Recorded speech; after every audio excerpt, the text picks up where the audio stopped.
ఇడ్లీ బండికి రిజిస్ట్రేషన్ అట. వీధి ఆహార విక్రయదారులందరికీ తప్పనిసరి. వ్యాపారులు ఎఫ్ఎస్ఎస్ చట్టంలోకి. భోజన పదార్థాల శుచి శుభ్రతపైన శిక్షణ. 100 రూపాయలతో ధృవపత్రం. తొలుత హైదరాబాద్లో, తర్వాత రాష్ట్రం అంతటా 25,000 మందికి ప్రయోజనం. దేశంలోనే తొలిసారి ప్రభుత్వ కీలక నిర్ణయం. ఆహార భద్రతా విభాగం ఆధ్వర్యంలో శిక్షణ పొందిన వీధి వ్యాపారులట.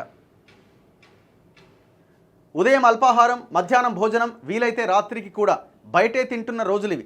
దీనికి తగ్గట్టే ఆన్లైన్ ఆహార పదార్థాల పంపిణీ సేవలు. ఈ క్రమంలో రాష్ట్రంలో రోజురోజుకి ఆహారాన్ని విక్రయించే వారి సంఖ్య పెరుగుతోంది. వీరిలో వీధుల్లో అమ్మేవారు కూడా ఉన్నారు. హైదరాబాద్లో అయితే గల్లీకో టిఫిన్ సెంటర్, బజారుకో కర్రీ పాయింట్. ఇలాంటి పరిస్థితుల్లో శుచి శుభ్రత సంగతి. ఈ నేపథ్యంలోనే ప్రజలకు సురక్షిత ఆహారాన్ని అందించే విషయంలో రాష్ట్ర వైద్య ఆరోగ్య శాఖ కీలక నిర్ణయం తీసుకుంది.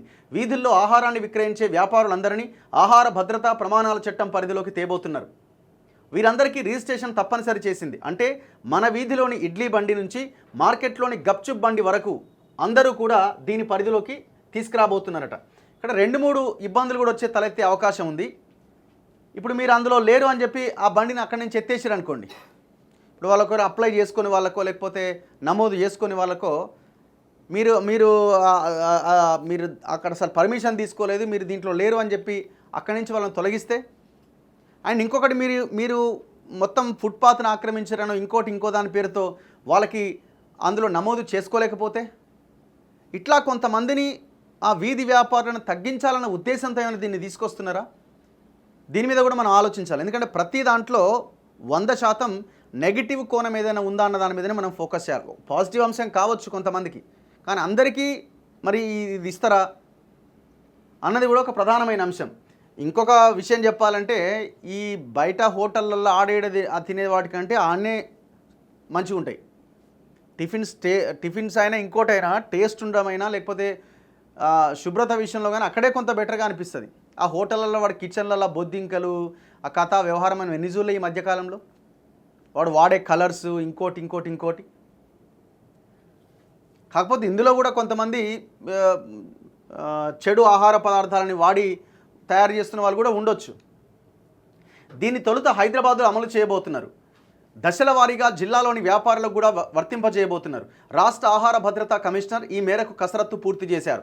రాష్ట్రంలో వీధి వ్యాపారులు వేలల్లో ఉన్న ఒక గుర్తింపు కూడా లేదు. వారు అందించే ఆహారం నాణ్యతపైన అనేక అనుమానాలు ఉంటాయి. ఇలాంటి వారిని క్రమబద్ధీకరించడంతో పాటు ఎఫ్ఎస్ఎస్ చట్టంలోకి తీసుకురావాలని ఆహార భద్రతా విభాగం నిర్ణయించింది. దేశంలోనే తొలిసారి వీధి ఆహార వ్యాపారులందరికీ రిజిస్ట్రేషన్ తప్పనిసరి చేయాలని వైద్య ఆరోగ్య శాఖ నిర్ణయించింది. అయితే రిజిస్ట్రేషన్ కోసం వీరంతా ఎక్కడికో వెళ్లాల్సిన అవసరం లేదు. ఆహార భద్రతా విభాగం అధికారులే అల్పాహారాన్ని అందించే బండ్ల వద్దకు వస్తారు. విక్రేతల ఆధార్ కార్డు ఆధారంగా అప్పటికప్పుడే రిజిస్ట్రేషన్ పూర్తి చేసి ధ్రువపత్రాన్ని జారీ చేస్తారు. కేవలం 100 రూపాయలు చెల్లిస్తే సరిపోతుంది.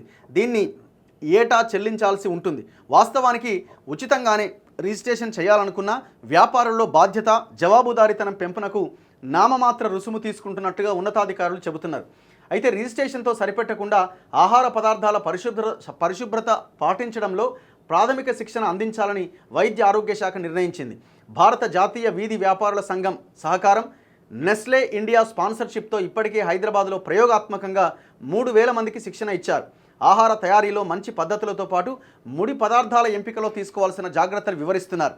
శిక్షణ తర్వాత Nestle India apron, gloves, head cap, towel తదితరాలతో యాప్రాన్ వేసుకోవడం కానీ, చేతుల గ్లోవ్స్ పెట్టుకోవడం కానీ, హెడ్ క్యాప్ పెట్టుకోవడం కానీ, టవల్, ఇలా దాంతో కూడిన ఒక కిట్ అందిస్తారట.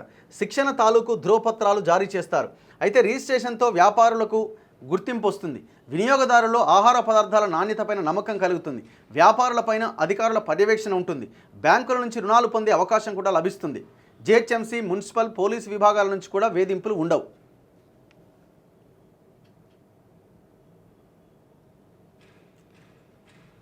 సో ఇట్లా వీధి వ్యాపారులకు కూడా రకరకాల కండిషన్స్ పెట్టి వాళ్ళని గుర్తిస్తారట.